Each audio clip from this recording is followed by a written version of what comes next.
શાળામાંથી અનેક ભૂતિયા શિક્ષકો બાદ હવે વધુ એક મામલો સામે આવ્યો છે, જ્યાં શાળા પણ છે, શાળામાં સ્ટાફ પણ છે, પણ વિદ્યાર્થીઓ જ નથી।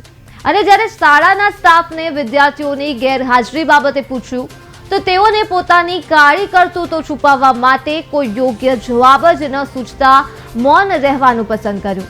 આ સમગ્ર મામલાની વાત કરીએ તો રાજકોટના ધોરાજી ખાતે આવેલ છાળવાવદર ગામ ખાતે જે કાલરિયા નામથી કાગળ પર ચાલતી આ માધ્યમિક શાળાનો ભારત ટાઈમ્સ ન્યૂઝ દ્વારા પર્દાફાશ કરવામાં આવ્યો છે।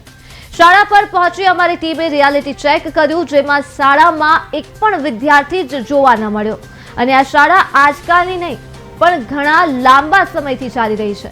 આ શાળામાં કુલ 54 વિદ્યાર્થીઓનો ઓન રેકોર્ડમાં નામ બોલી રહ્યું છે, પણ 54 માંથી 4 વિદ્યાર્થીઓ પણ અમારી ટીમને આ શાળામાં જોવા નથી મળ્યા।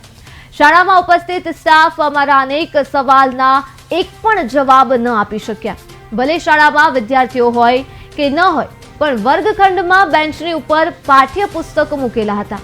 હવે આ પાઠ્યપુસ્તકમાંથી કોણ ભણાવે છે અને સૌથી મહત્વનું, ભણે છે કોણ, તેનો જવાબ તો શાળાના સંચાલકો જ આપી શકે।